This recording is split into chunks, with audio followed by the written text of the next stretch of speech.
दोस्तों नमस्कार। ISPCS exams YouTube channel में आप सभी का स्वागत है। आज है 2 जून और 2 जून के इम्पॉर्टेंट करंट अफेयर्स का। इस वीडियो में हम प्रॉपर एनालिसिस करेंगे जो प्रीलिम्स व मेंस दोनों के लिए मोस्ट इम्पॉर्टेंट होते हैं। तो सबसे पहले जो न्यूज़ बनी हुई है या ये आप कह लीजिए कि आए दिन चर्चा पर चर्चा होती रहती है, अटल इनोवेशन मिशन। इसी को हिंदी में अटल नवाचार मिशन के नाम से जाना जाता है। पहला क्वेश्चन यही पूछा जाएगा, ये किसके द्वारा लाया गया? तो ये नीति आयोग के द्वारा लाया गया। और ये कब लॉन्च किया गया? तो आप कॉमन सेंस भी लगा सकते हैं कि नीति आयोग की स्थापना 1 जनवरी 2015 को होती है, तो उसके पहले तो इसे किसी भी कीमत पे नहीं लॉन्च किया गया होगा। इसे अटल इनोवेशन मिशन इसी के 1 साल बाद यानी नीति आयोग की स्थापना के जस्ट 1 वर्ष बाद 2016 में इसे लॉन्च किया गया। यह एक प्रकार का फ्लैगशिप इनिशिएटिव है जो किसको प्रमोट करता है? तो इनोवेशन यानी नवाचार, नवाचारी विचार भारत में प्रमोट हों, तो ये नवाचारी विचारों को प्रमोट करने के लिए और उद्यमशीलता को प्रोत्साहन मिले, तो इनोवेशन एंड एंटरप्रेन्योरशिप, नवाचार और उद्यमशीलता को प्रमोट करने के लिए इसे लाया गया है। इसका मेन मकसद क्या है, मुख्य उद्देश्य क्या है, ये किसको विकसित करना चाहता है, इसमें किस पे सबसे ज़्यादा बल दिया जाता है? तो इसमें ऐसे नए प्रोग्राम, कार्यक्रम, पॉलिसीज, नीतियाँ लाई जाती हैं जिससे कि अर्थव्यवस्था के विभिन्न क्षेत्रों के लिए नवाचार को प्रमोट किया जा सके। यानी हमारी जो अर्थव्यवस्था हो वह नवाचारी हो, उद्यमशीलता पर आधारित हो। तो इसी को सुनिश्चित करने के लिए अटल इनोवेशन मिशन को लाया गया है।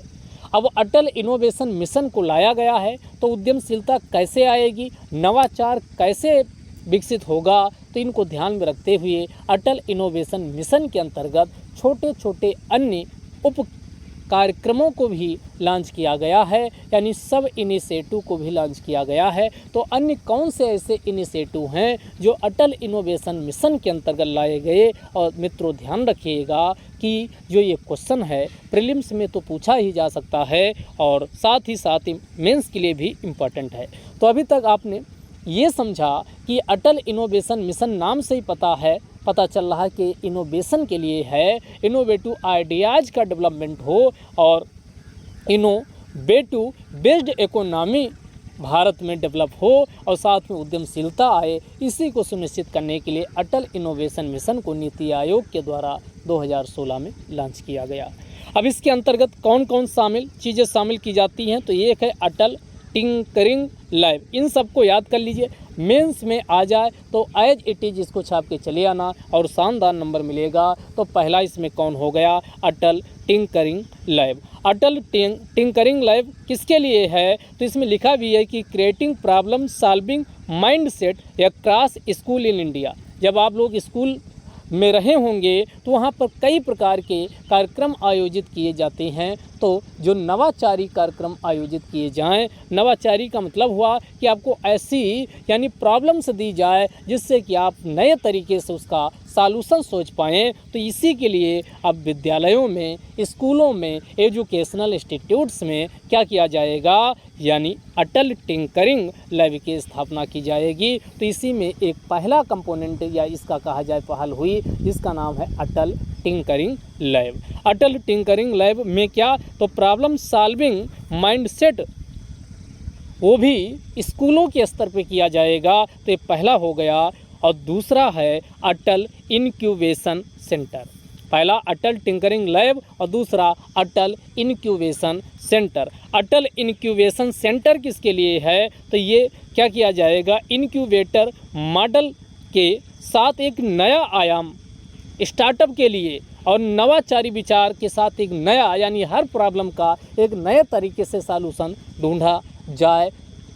तो इसी को सुनिश्चित करने के लिए क्या लाया गया? अटल इनक्यूबेशन सेंटर लाया गया। तो ये वैश्विक स्तर पे जो मानक हैं उसके अनुरूप वर्ल्ड क्लास स्टार्टअप हो और इसमें एक नया डायमेंशन खोजा गया इनक्यूबेटर मॉडल को प्रमोट करने के लिए। तो पहला आपने क्या समझा? अटल टिंकरिंग लैब। दूसरा क्या समझा?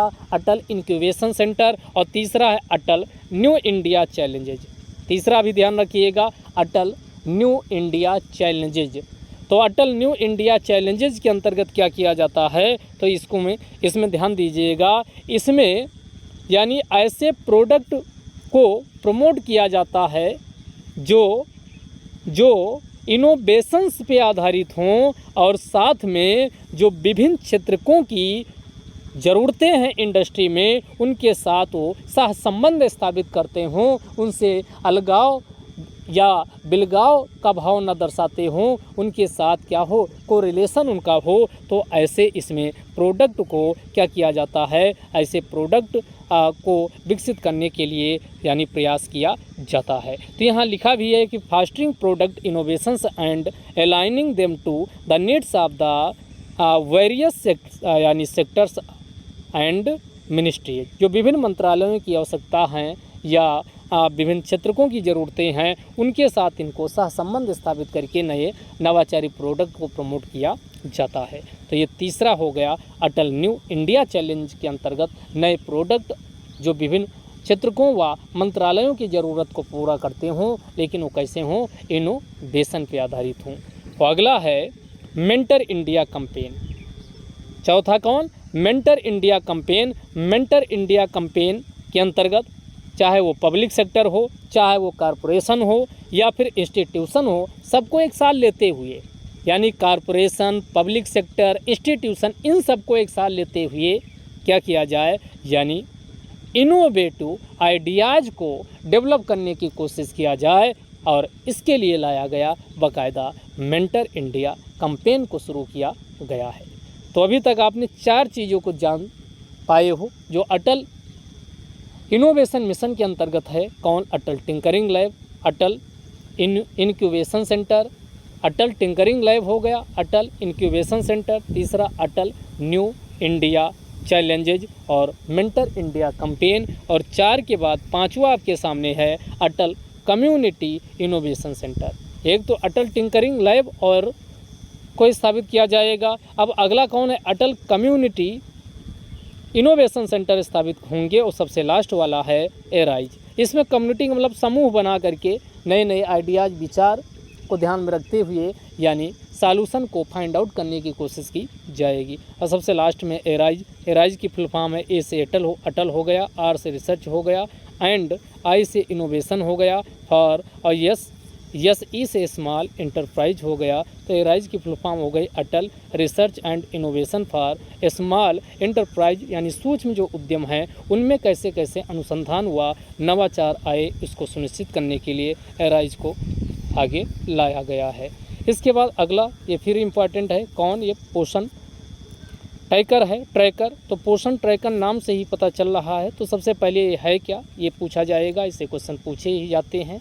तो पोषण ट्रैकर एक प्रकार का ऐप है जो किसके लिए ये विकसित किया गया, तो जो भी आंगनवाड़ी वर्कर्स होते हैं उनकी एक्टिविटीज़ को क्या किया जा सके, रिव्यू किया जा सके, यानी आंगनवाड़ी वर्कर्स को ये सुविधा देता है कि आंगनवाड़ी जो सेंटर हैं उनकी गतिविधियों को इसमें क्या किया जा सके, उसको यानी रिव्यू किया जा सके, उनकी समीक्षा की जा सके और सर्विस डिलीवरी को बेहतर किया जा सके। तो उसी के लिए पोषण ट्रैकर को लाया गया है। यानी इसके माध्यम से सीधी सी बात है, रियल टाइम मॉनिटरिंग हो पाती है और साथ में जो आंगनवाड़ी वर्कर्स हैं या अन्य लाभार्थी हैं या आंगनवाड़ी सेंटर्स हैं, इनमें ट्रैकिंग भी अच्छे से हो पाती है। अब इसी के साथ एक और ये पोषण अभियान भी इम्पॉर्टेंट है, एग्ज़ाम में पूछा जा सकता है।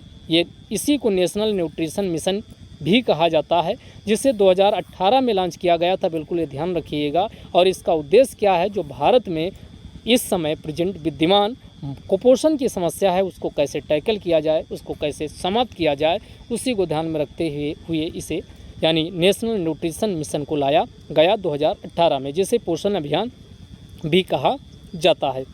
इसमें 2022 तक ये लक्ष्य रखा गया कि कुपोषण को भारत में कुपोषण को समाप्त कर दिया जाएगा और इसमें जो मल न्यूट्रिशन यानी कुपोषण के स्तर को कम किया जाएगा और साथ ही बच्चों के यानी भारत के जो बच्चे हैं उनका जो न्यूट्रिशनल स्टेटस है यानी कुपोषण का स्तर है, इसको भी इन्हेंस करने की कोशिश की जाएगी।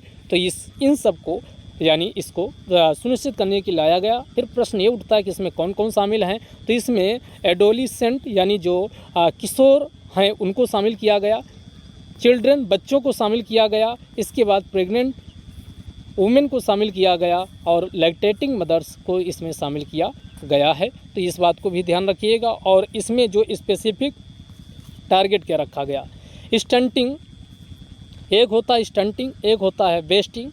स्टंटिंग का मतलब हुआ कि आपकी उम्र के हिसाब से आपकी लंबाई नहीं हो पाई, लंबाई ना बढ़ पाए, जैसे जैसे आपकी उम्र होती जाती है अगर वैसे उस अनुपात में लंबाई ना बढ़े तो उसी को स्टंटिंग कहा जाता है। और वेस्टिंग का मतलब आपका उम्र के हिसाब से आपका वजन ना बढ़े तो वो वेस्टिंग होता है। तो स्टंटिंग वेस्टिंग, तो यहाँ स्टंटिंग 2% कम किया जाएगा।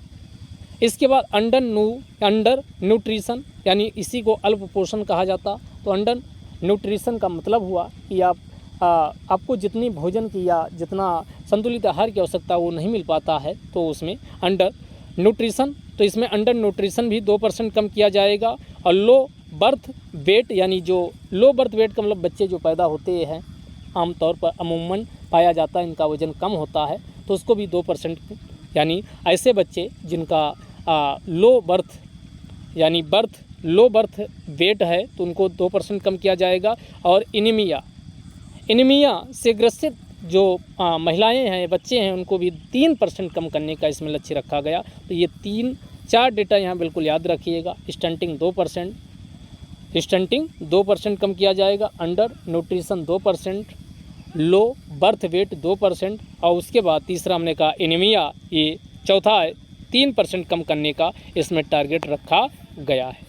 इसी से मिलती जुलती एक और स्कीम है तो उसको भी हमने यहीं शामिल कर लिया, जिसका नाम है प्रधानमंत्री। इन सबको आप जैसे नेशनल न्यूट्रिशन मिशन हुआ या पोषण अभियान हुआ, जननी सुरक्षा स्कीम हुई, अभी क्वेश्चन भी देखेंगे ISP से, दोनों में पूछा गया है, लगातार पूछा जाता है, और मेंस में भी पूछा जाएगा। और मेंस में भी एक क्वेश्चन आता है कि महिलाओं की क्या समस्याएं हैं, मुद्दे क्या हैं, और उनको एड्रेस करने के लिए सरकार ने क्या कदम उठाए हैं, तो वहाँ पर भी इनका इस्तेमाल आराम से आप अगर स्कीम अच्छे से पता है आप करिएगा।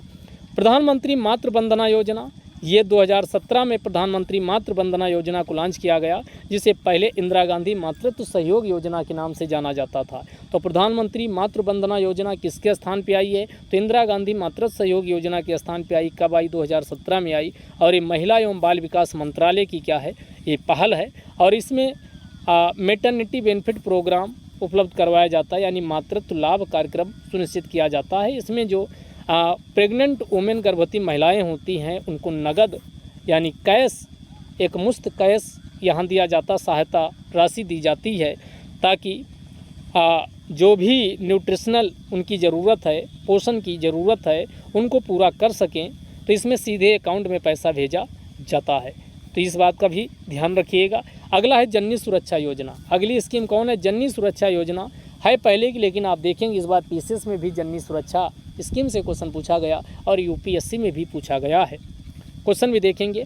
तो जननी सुरक्षा योजना को कब? 12 अप्रैल 2005 को लॉन्च किया गया, बिल्कुल डेट याद रखिएगा। और ये एक प्रकार का ये अम्ब्रेला अभियान था जो नेशनल रूरल हेल्थ मिशन के अंतर्गत इसे लॉन्च किया गया। इस बात का भी ध्यान रखिएगा, राष्ट्रीय रूरल हेल्थ मिशन के अंतर्गत लॉन्च किया गया। इसके अंतर्गत कैश, यहाँ भी कैश असिस्टेंट प्रदान किया जाता है। और कब? तो एंटीनेटल केयर ड्यूरिंग प्रेगनेंसी, यानी जब प्रेगनेंसी महिलाएं गर्भवती होती है तो उनके दौरान जो जच्चा बच्चा की जांच होती है उसी को एंटीनेटल कहा जाता है, एंटीनेटल केयर कहा जाता है। तो उसके लिए यानी कैश नगद सहायता दी जाती है।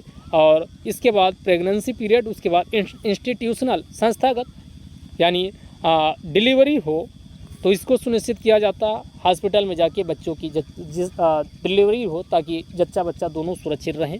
तो इसको, और साथ में immediate postmortem period in the health centre, तो यानी जैसे डिलीवरी हो गई तो उसके बाद भी बहुत सारी न्यूट्रिशनल स्टेटस हाई करने की ज़रूरत होती है। बहुत सारी समस्याएं जच्चा बच्चा फेस करते हैं, तो इनसे भी निजात पाने के लिए इसमें क्या किया जाता है, प्रयास किया जाता है। और ये ध्यान रखिएगा 100% सेंट्रली स्पॉन्सर्ड स्कीम है, यानी 100% आप देखोगे सेंट्रली स्पॉन्सर्ड स्कीम वो होती हैं जो केंद्र और राज्य की सहायता से परस्पर फंडिंग की साझेदारी से शुरू की जाती, लेकिन ये केंद्र और राज्य के प्रयासों से तो शुरू हो रही है, इसीलिए इसे सेंट्रली स्पॉन्सर्ड स्कीम कहा गया। लेकिन एक बात याद रखिएगा, इसमें 100% पैसा कौन केंद्र सरकार के द्वारा वहन किया जाता है। इसीलिए इसे क्या कहा गया, सेंट्रली स्पॉन्सर्ड स्कीम कहा गया। 100% सेंट्रली स्पॉन्सर्ड स्कीम है, ध्यान रखिएगा।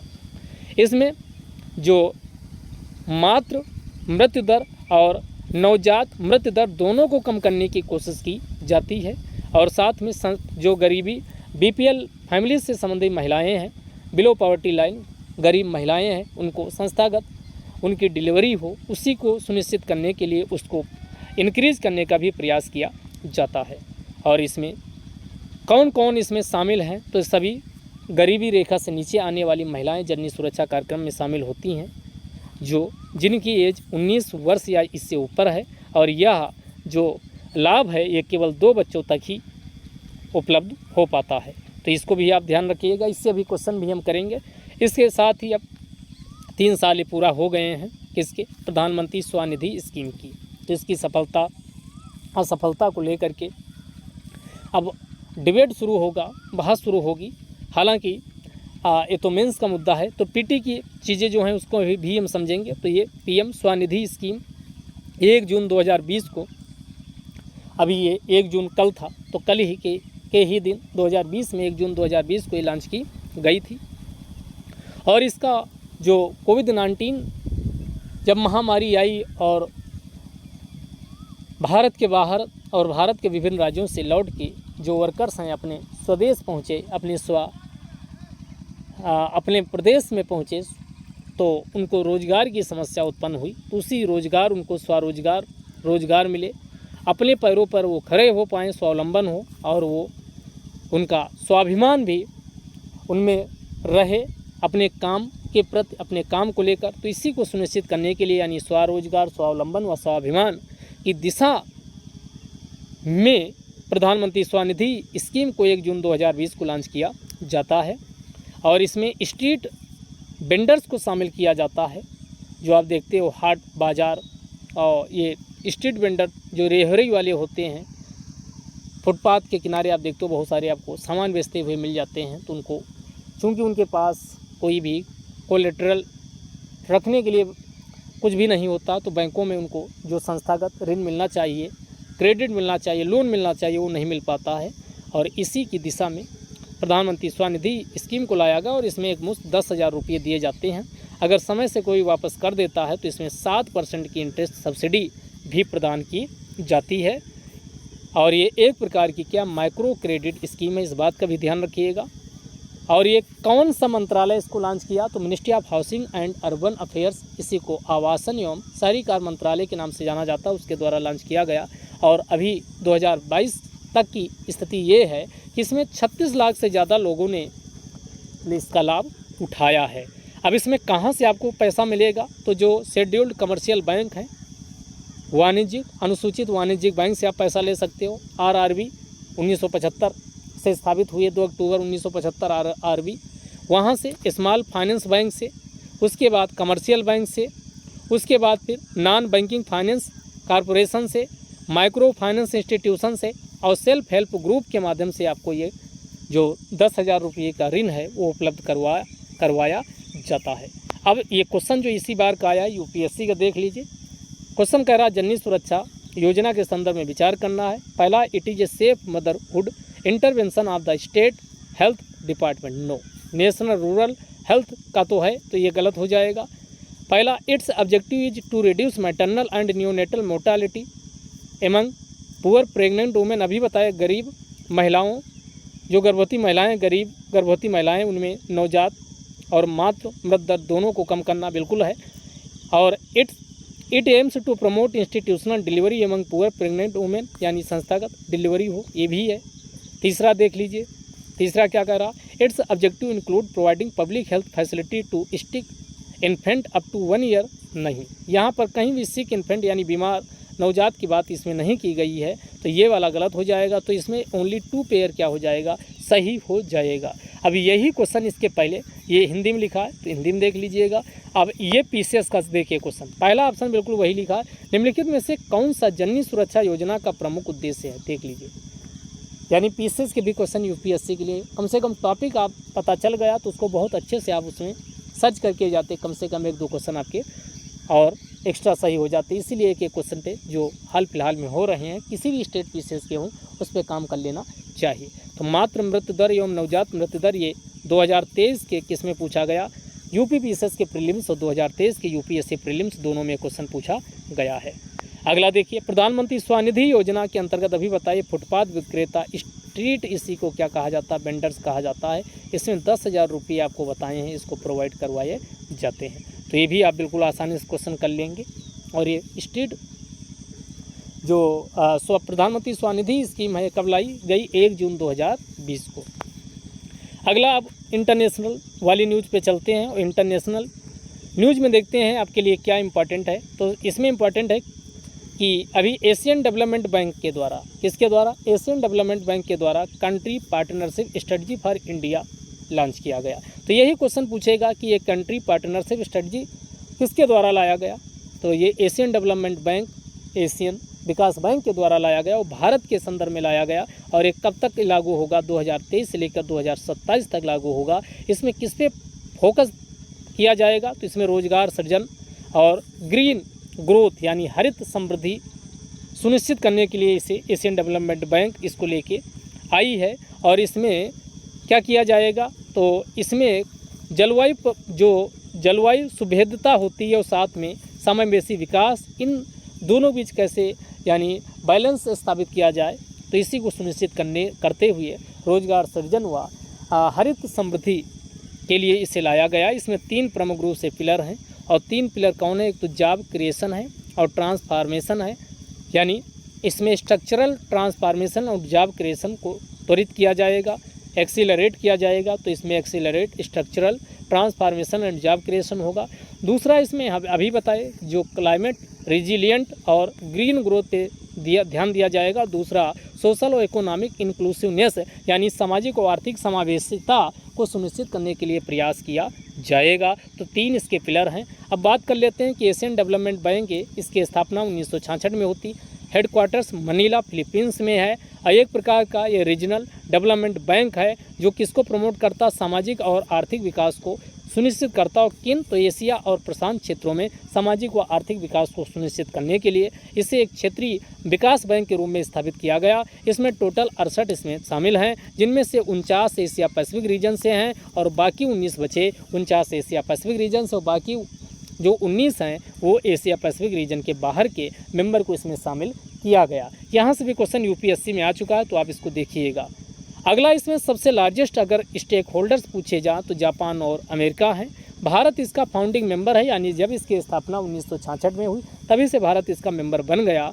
और इसमें जो वोटिंग राइट होता है, जो देश जितना कैपिटल यहाँ सब्सक्रिप्शन लेता है यानी जितनी अपनी पूंजी भागीदारी करता उस हिसाब से इसमें वोटिंग राइट प्राप्त होता है। यही रीज़न है कि जापान और अमेरिका को सबसे ज़्यादा इसमें वोटिंग राइट मिला हुआ है। अगला चर्चा फिर बनी रहती क्योंकि अभी 29 मई को पीस कीपिंग, संयुक्त राष्ट्र का पीस कीपिंग का 75वां साल मनाया गया, क्योंकि इसका स्थापना 1948 में हुई थी। तो इसलिए यूएन पीस कीपिंग चर्चा में आ गया, और चर्चा में आ गया तो इसे प्रीलिम्स व मेंस के क्वेश्चन बनना क्या है, स्वाभाविक है। तो अब हम सबसे पहले जान लेते हैं पीस कीपिंग का मतलब हुआ कि विश्व में जहाँ पर भी अशांति है या फिर माहौल लंबे समय से संघर्ष की स्थिति बनी हुई है तो वहाँ पर शांति हो, स्थिरता हो, इसी को सुनिश्चित करने के लिए संयुक्त राष्ट्र संघ के द्वारा यूएन पीस कीपिंग की स्थापना की जाती है। लेकिन जो 2 या 2 से अधिक पक्ष होते हैं उनकी पहले सहमति ली जाती है उसके आधार पे, इसीलिए इसे यूएन पीस कीपिंग कहा जाता है। अब भारत विश्व के विभिन्न भागों में अपनी सोल्जर्स, अपने सैनिक भेजता है, जिसमें काफ़ी बार भारत के सैनिकों ने अपनी जान भी गंवाई है, बलिदान भी हुए हैं। तो अब तक वर्तमान समय में देखा जाए तो ये 6097, 60-97 याद रखिएगा, 60-97 यानी 6097 पर्सनल भारत की तैनाती अभी वर्तमान में भी है। और अगर पूरे 1948 से लेकर अब तक का इतिहास देखें तो 1,75,000 से ज़्यादा भारतीय सैनिक अपनी सेवा दे चुके हैं। प्रमुख अभियान कुछ आपको मेंस लिखें तो उसमें आपको ये जरूर डालिए। एक तो पहला है यूएन इमरजेंसी फोर्स, ये 1956-57 में मिस्र और इजराइल के बीच शांति बहाल को करने के लिए स्थापित किया गया, जिसमें भारत की सेना बाकायदा अपनी बहादुरी के साथ और बिल्कुल पूरे जोर शोर के साथ अपनी सेवा दी। दूसरा, यूएन ऑपरेशन इन कांगो में 1960 और 64 के बीच की स्थिति आई तो 1956-57 में मिस्र वाइसराय, 1960 से 64 के बीच कांगो में और सोमालिया में 1992-95 के दौरान यानी भारतीय जो सेना है सोल्जर्स है वो पीस कीपिंग के पार्ट के रूप में गए और यहाँ पर 15 भारतीय सैनिकों ने अपनी जान तक गंवाई थी। तो ये आप प्रमुख रूप से ध्यान रखिएगा। वर्तमान में भी आप देखते हो, चाहे वो अफ्रीका का शांति वाला क्षेत्र हो या इसका अन्य कहीं भी हो, तो वहाँ पर भारत के जो सैनिक हैं यूएन पीस कीपिंग में सबसे ज़्यादा विश्व में सबसे ज़्यादा अपनी भागीदारी कर रहे हैं। अब वन लाइनर टाइप के क्वेश्चन में आते हैं। पीएम मोदी के द्वारा भारत का प्रथम facility to produce rare earth permanent magnet का सेंटर का उद्घाटन किया गया। तो ऐसे क्वेश्चन एग्जाम में पूछे जाते हैं। तो पूछेगा भारत का India first facility to produce rare earth permanent magnet, यानी परमानेंट का मतलब अस्थायी चुंबक जो रेयर अर्थ पे आधारित उसके उत्पादन का भारत का पहला फैसिलिटी ये कहाँ खोली गई, तो ये विशाखापत्तनम आंध्र प्रदेश में खोली गई, ये ध्यान रखिएगा। अब बात आती है कि ये होता क्या है परमानेंट मैग्नेट ऐसा मैग्नेट होता है जिसमें एक बार अगर मैग्नेटिक फील्ड उत्पन्न कर दिया जाए तो हमेशा के लिए परमानेंट यानी स्टोर हो जाता है, परमानेंट विद्यमान रहता है, इसीलिए इसे परमानेंट मैग्नेट्स के नाम से जाना जाता है। तो ये भी आपकी समझ में आ चुका होगा।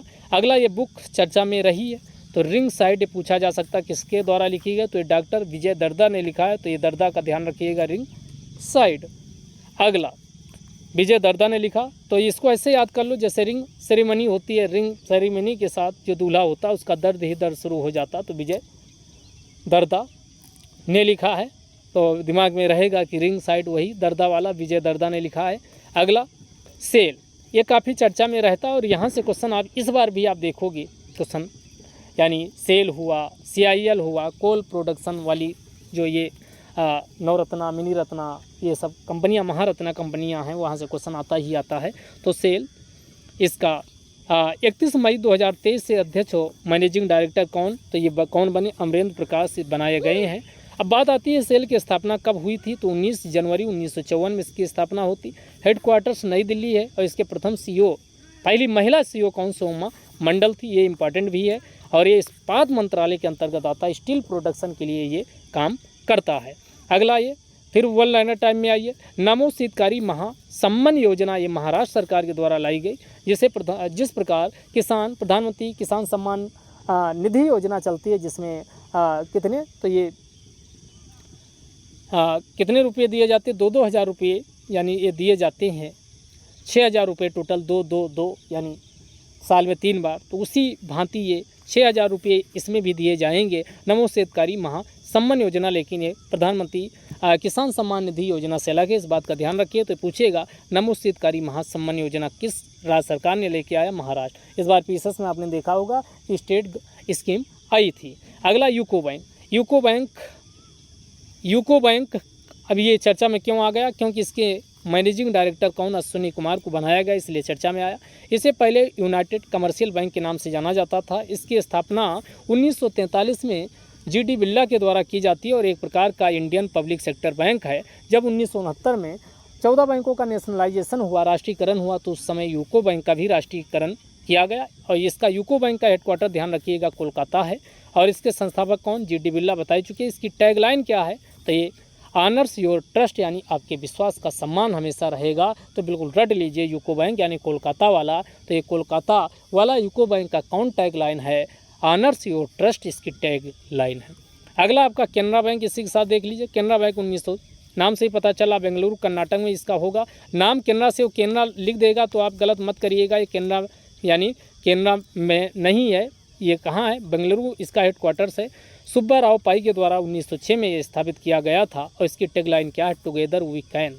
आप कैसे याद रखोगे कैनरा बैंक का, तो ये यानी टुगेदर माने होता साथ निभाना। तो आप कैनरा जैसे आपका दोस्त है उसे पूछते हो कौन साथ निभाएगा, तो कहता है वी, हम। कैनरा से तुरंत आप दिमाग में लाइए।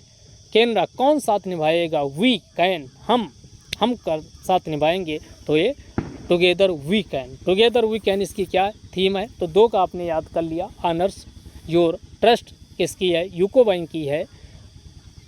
हाँ, दूसरा आपने समझा कैनरा बैंक 1906 और ये बेंगलुरु कर्नाटक में इसका हेडक्वार्टर्स है। इसकी कौन साथ निभाएगा? We can, together we can इसकी टैगलाइन है। 2 याद हो गया। अब तीसरा आई ICICI। ICICI की टैगलाइन क्या है? हम हैं ना। ICICI की टैगलाइन है हम हैं ना। इसके बाद bank of Baroda. Bank of Baroda ये इसकी थीम क्या है? तो ये इंटरनेशनल वाला ये बैंक ऑफ बड़ौदा काम करता है, इसीलिए इसकी थीम है इंडिया इंटरनेशनल बैंक। इसकी टैगलाइन क्या है? इंडिया इंटरनेशनल बैंक है बैंक ऑफ बड़ौदा की। इसके बाद कौन? HDFC की क्या है? We understand your world.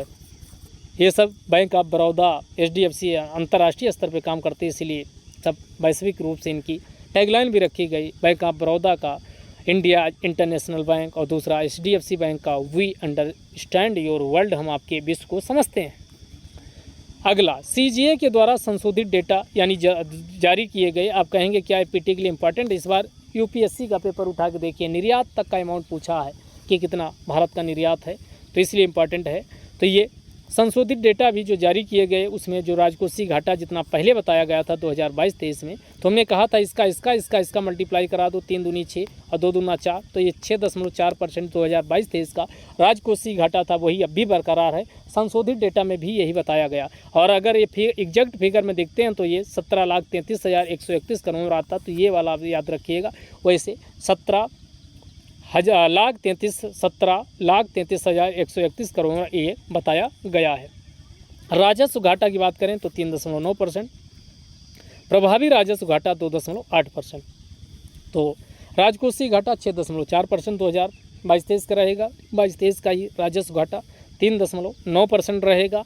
और प्रभावी राजस्व घाटा की बात करें तो 2.8% रहेगा। तीनों डेटा याद रखिएगा, मेंस में काम आएगा। तो ये राजकोषीय घाटा 6.4%, राजस्व घाटा 3.9%, और उसके बाद प्रभावी राजस्व घाटा 2.8%। और राजकोषीय घाटा 2023-24 में कितना टारगेट किया है प्राप्त करने का? बजट में भी ये बात की गई, 5.9% ये टारगेट है 2023-24 में, और 25-26 में कितना? इसको 4.5% करना है। तो इसको भी, और इस बार क्वेश्चन ये सब आए भी थे। तो ये आज का था करंट अफेयर्स का डिस्कशन। इसकी PDF आपको ISPC एग्जाम्स या लर्निंग बाय एपीसेट टेलीग्राम चैनल पे मिलेगी, तो उसको अभी नहीं ज्वाइन किया तो वहाँ ज्वाइन कर लीजिए। इसी प्रकार कल के वीडियो में भी करंट अफेयर्स के प्रॉपर न्यूज़ एनालिसिस में मिलेंगे। तब तक के लिए जय हिंद, जय भारत।